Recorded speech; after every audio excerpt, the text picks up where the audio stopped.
Mais oui, toujours aussi blanc comme un cul. Enfin, du moins, ces magnifiques lumières made in China ne me mettent clairement pas en valeur. Elles ne me rendent pas justice, en tout cas à ma juste valeur. Tout ce que je vois, c'est que j'ai beau être à, je sais même pas combien de centimètres, on va dire au moins 40 centimètres de la caméra de mon téléphone, et ben on voit quand même tous les défauts de ma peau. Voilà, merci Made in China, comme quoi c'est qualitatif. Mais bon, bon, je vais, hein, on va gommer mes défauts, on va se mettre d'un peu plus loin. Je les vois toujours, mais bon, c'est pas grave. On fera abstraction. Euh... Bah bonjour les non versaillais déjà, hein, ça fait longtemps, hein. J'ai vu que j'avais gagné un abonné de plus. Je ne sais pas qui c'est, mais merci à toi d'avoir rejoint. Je vais pas dire la famille, puisque en personne, on va dire le groupe des non versaillais anonymes. Voilà. Non, ça n'a aucun sens non plus, mais bon, c'est pas grave. Bref. Merci pour l'abonnement. Donc, le sujet aujourd'hui, ça va être une petite vidéo où je vais parler de mes anecdotes très karmaïques, très karma, parce que le karma, clairement, il ne me lâche pas, franchement. Mais il me tape, il me martèle sans arrêt depuis 2017. Oui, 2017, 2018, 2019, 2020, ça ne s'arrête plus. Non, je n'ai pas gagné au loto. Pour faire la balance, tu vois, donc j'attends toujours, donc c'est pour ça, bref. Donc, si vous avez du mal à gérer tout ce qui est un peu épreuve de merde, comment se remettre de tout ça, et bah je vais pas vous aider, hein. De toute façon, en vrai, il n'y a rien qui nous tue dans la vie, hein. Donc bon. Oui, c'était déprimant ce que j'ai dit. Mais en fait, je comprends pas. C'est pourquoi le karma, il s'acharne sur moi, alors qu'il y a tant de vilains et de vilaines personnes, là, dans les rues, enfin partout, et eux, tranquilles. Le karma s'occupera d'eux, je ne ferai rien. Si seulement c'était aussi beau dans la vie, les bisounours, là. Non, non, non, non, non. Détrompez-vous. C'est souvent les connards et les connasses qui s'en sortent le mieux. Et des gens trop bons, trop cons, la bonne poire, comme moi, et ben voilà. Je vais pas dire le terme, enfin les termes parce que c'est un peu vulgaire, mais voilà. Donc bon, il serait peut-être temps le karma que tu finisses tes travaux de vacances là. T'as le confinement, tu peux aller attaquer les autres là, parce que bon, un peu de répit, voilà, ça me ferait pas de mal. Donc bon, autant vous dire que dans cette vidéo, je ne pleurerai pas, parce que je trouve ça malaisant de se filmer pendant 20 minutes à pleurer, ça n'a aucun intérêt. Oui, mais vous comprenez, moi je l'ai fait pour me souvenir. Est-ce qu'on doit vraiment en parler, franchement? J'ai l'impression qu'avec le confinement, tous ces pseudo-influenceurs, tous ces modèles, bah, ils partent en couille, quoi. Ah là là, je suis tellement content de ne pas avoir de job. Enfin, en tout cas, pas ce job, c'est franchement, mon Dieu. C'est vraiment affligeant de bêtises et surtout affligeant de nullité. Donc bon, cette intro est toujours aussi longue. Enfin non, bref. Donc bon, je vais me plaindre. Pas me plaindre, je vais relater les faits. Et bon, j'espère que ça vous plaira. Je vais y aller en freestyle de Versaillais. Donc bon, c'est parti pour la première anecdote. Et on commence très fort.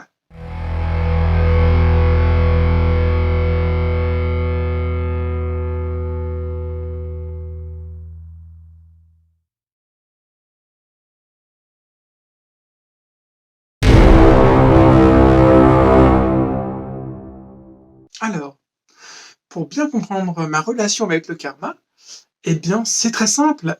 Il faut partir de ma date de naissance. Je suis né le 29 octobre 1991. Et donc, souvent, enfin, c'est ma sœur qui m'a fait remarquer, parce qu'elle est très dans l'énergie, l'univers, blablabla, le destin. Bref. Et ben, je suis né le 29 et beaucoup d'événements qui me sont arrivés le 29. Et ça, que ce soit positif ou négatif. Bon, je vais pas vous mentir qu'il y en a plus de négatifs à proprement parler. Donc, commençons ces magnifiques hostilités. Donc, le 29 mai 2017, après un merveilleux week-end, je me souviens, il faisait si beau, si chaud, avec mes parents, qui s'étaient pas engueulés. Donc, genre vraiment, sur le papier, c'était le bonheur. Le bonheur, je n'étais que joie. Et je me souviens franchement, on était en mai, j'étais allé à la plage, mais il faisait tellement beau. Mais une pépite, quoi. Bref, franchement, sur l'échelle du bonheur, j'étais à 110%.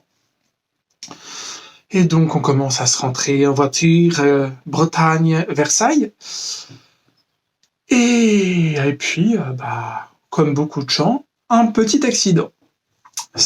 Inopiné, évidemment, hein, pas prévu, hein, parce que bon...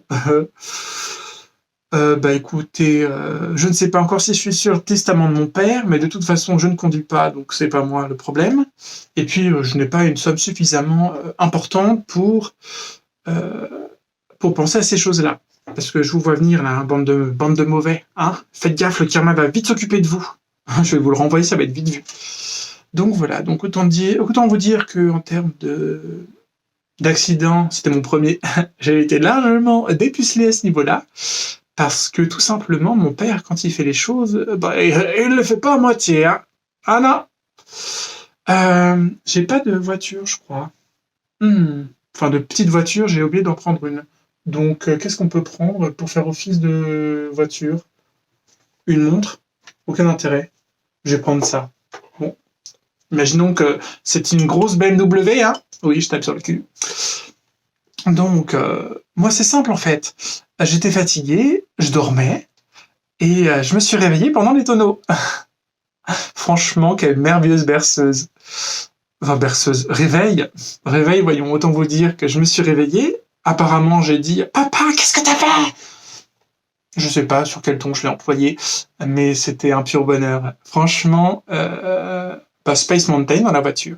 Donc, je vous fais le petit trajet de l'accident, petit retour sur l'accident, fraîchement détaillé par les personnes qui étaient derrière nous. Je tiens à préciser qu'il n'y avait aucun tiers. Donc mon père a fait un bête d'accident digne de Fast and Furious, mais il n'a écrasé personne.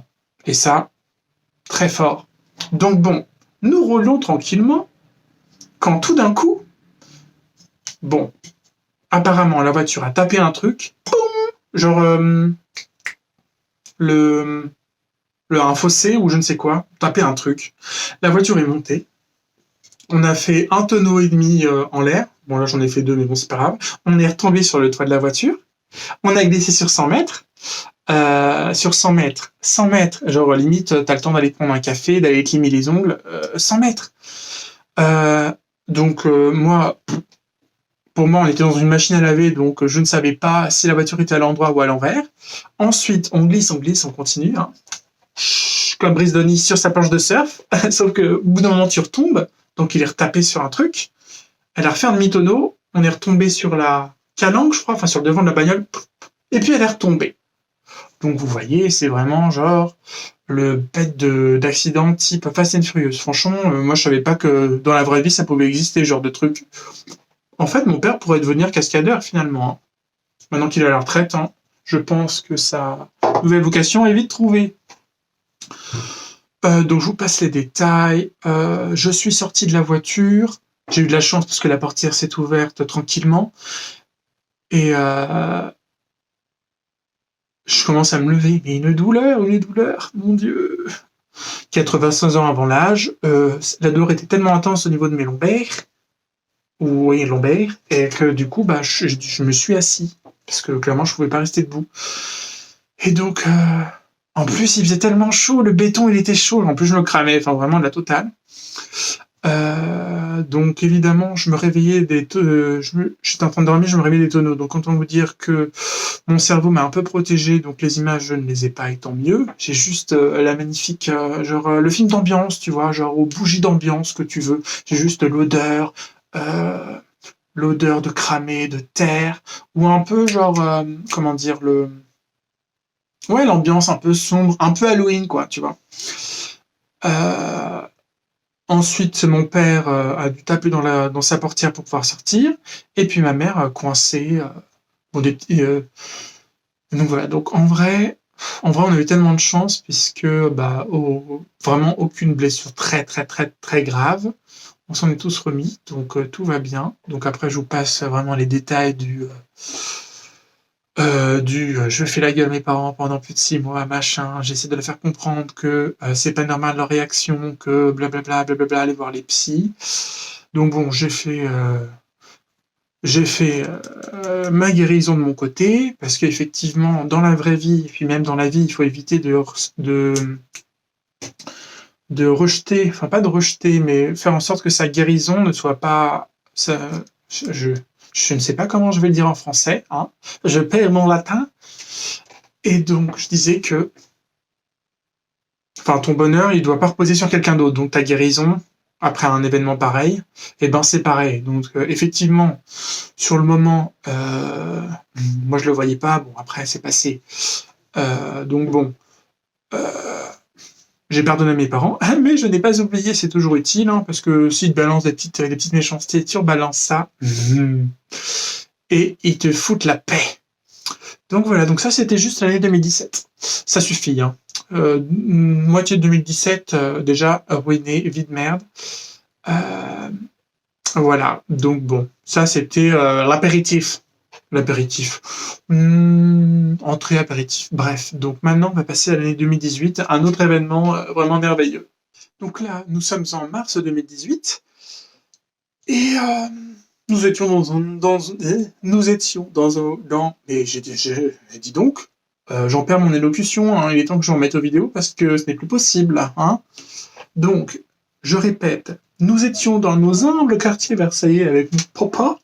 Donc, globalement, je reparlais à mon père, donc ça allait un peu mieux, hein, en disant qu'il était tellement il culpabilisait tellement que bon, ça reste mon père, hein, ça va, hein.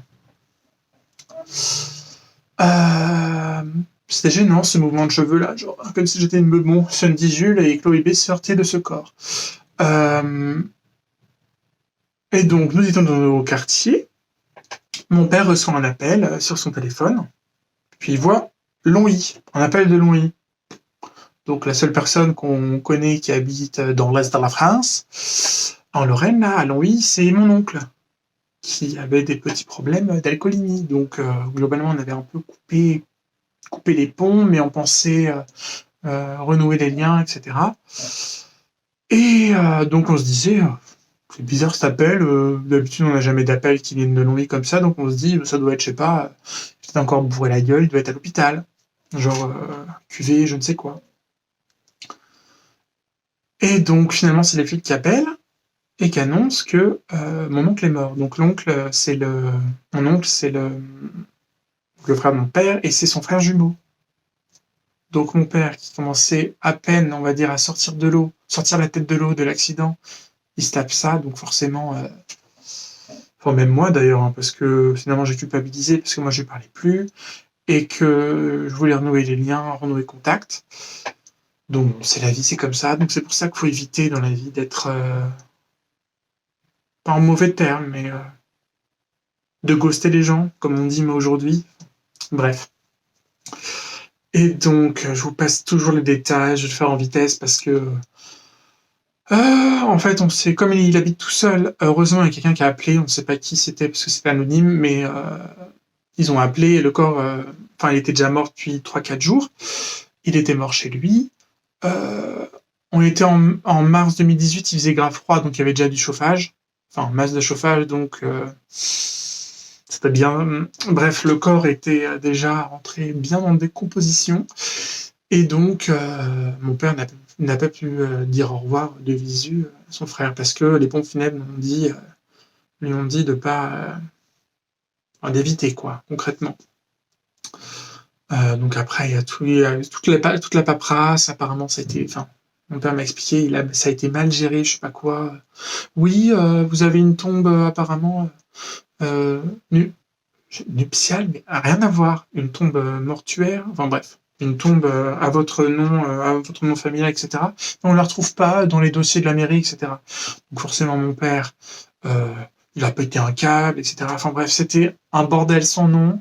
Je sais pas comment mon père a réussi à récupérer ses esprits, parce que concrètement, quand tu es dans un deuil et que tu as ces problèmes de paperasse, pas de paperasse, mais ces problèmes administratifs, et que tout le micmac est vraiment mal fait, j'aurais pété un câble aussi. Donc voilà, c'était... Donc voilà, donc forcément ça nous a tous fichu un coup. Donc bon, la seule chose positive, c'est que c'était pas un 29. Enfin, si je peux dire positif. c'est que c'était pas un 29 dans le sens où ça me fait un 29 en moins, un 29 négatif en moins. Donc bon. Donc du coup, forcément, je pense à mon oncle. Bref, on va passer à autre chose parce que bon, je dis ça, mais comme si ça allait mieux après. Mais bon, c'est comme ça, c'est la vie. On n'oublie pas, on a de bons souvenirs. Faut garder que le meilleur, hein. Bon, c'était 2018, maintenant, on passe à 2019 parce que ce n'est toujours pas fini. Alors, 2019. Alors, pour bien commencer l'année, eh ben, on reçoit un petit courrier du fisc. Mais oui. Les malheurs ne viennent jamais, les malheurs ne viennent jamais seuls, vous savez bien. Donc voilà, c'est pareil. Donc on se remet d'un accident, on se remet donc de la mort de mon oncle, ensuite contrôle fiscal.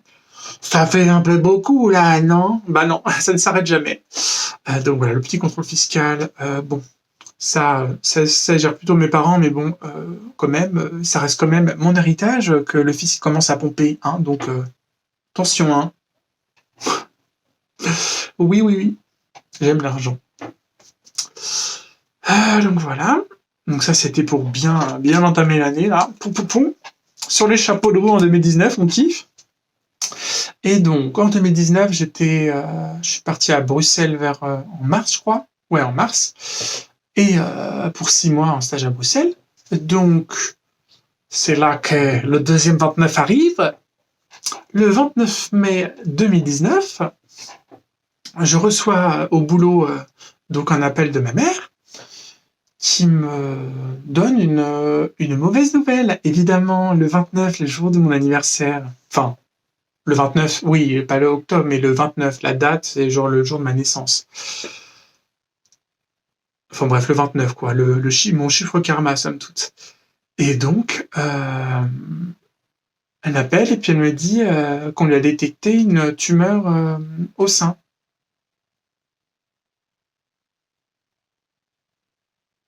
Et puis là, je commence à me dire, je sais pas ce qu'il a le karma, mais ça commence à faire beaucoup là. Je me suis dit, je suis de mal à personne, je suis quand même quelqu'un de gentil, en tout cas d'agréable, de serviable. Si c'est comme ça qu'on me remercie, moi je vais devenir un connard à force, hein. Donc voilà, et donc,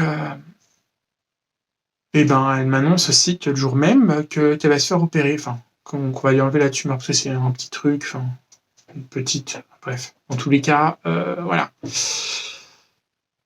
Donc bon, forcément stressé. Heureusement, ça s'est bien passé. Aujourd'hui, elle n'a plus rien. Donc elle prend son traitement, voilà. Donc voilà, un pur bonheur. L'année 2019, toujours un pur bonheur. Mais je crois que c'est toujours pas fini. Parce que... Ah mais oui, il y a un autre 29 aussi.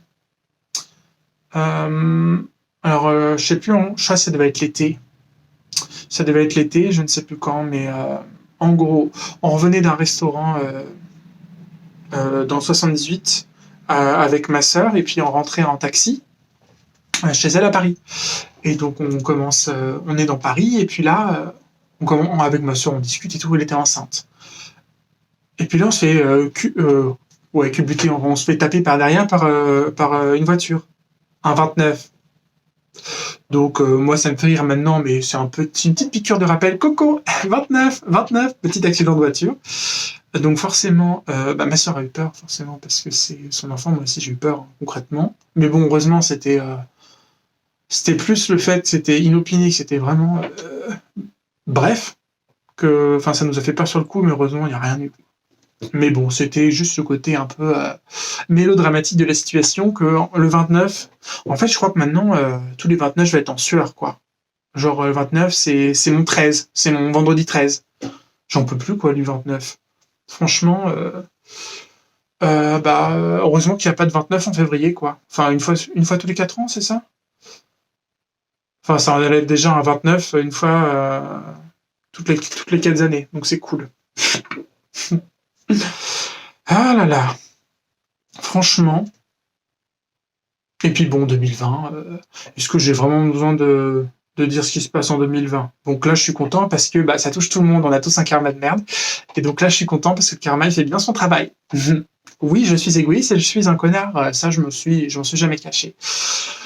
Donc bon, donc je suis content que les gens aient une vie de merde comme la mienne, pas une vie de merde, mais subissent le karma tout comme moi. Enfin un peu d'égalité, hein, parce que bon, l'égalité, ça fait du bien quand même, à ce niveau-là aussi. Donc bon, malgré tout ça, malgré toutes ces épreuves, je ne suis toujours pas mort. Enfin, en tout cas, je suis toujours en bonne santé. Je suis pas devenu obèse parce que quand je suis dans le mal, je bouffe comme un gros porc.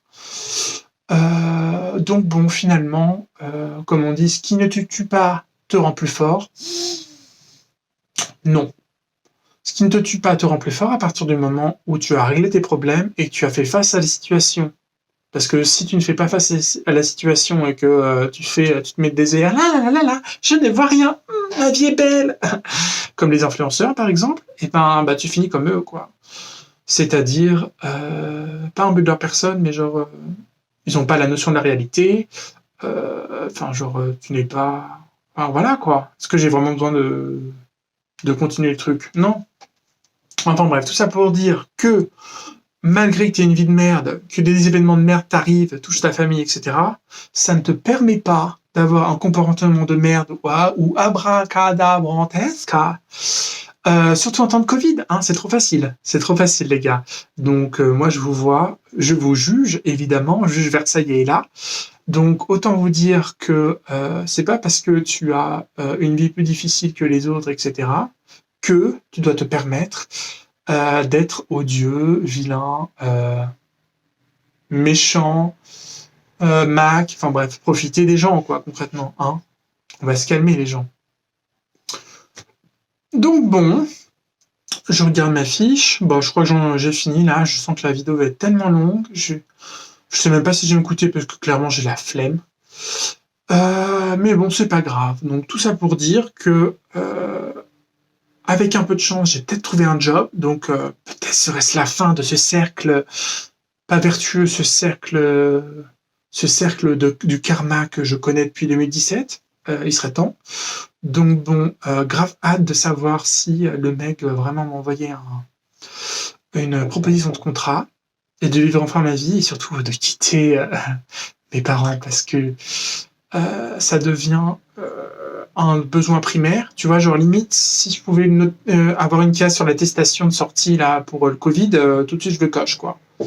En vrai, ce serait une bonne excuse, quoi. Donc bon, je vais m'arrêter là parce que je sens que vous allez vous faire chier, si ce n'est pas déjà le cas.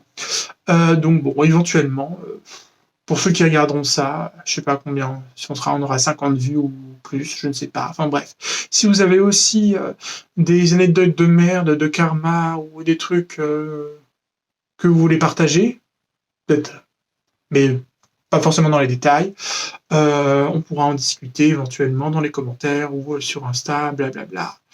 Parce que bon, je suis de bons conseils, hein. Je suis Scorpion, je suis habitué à travailler dans la merde, et à faire avec la merde.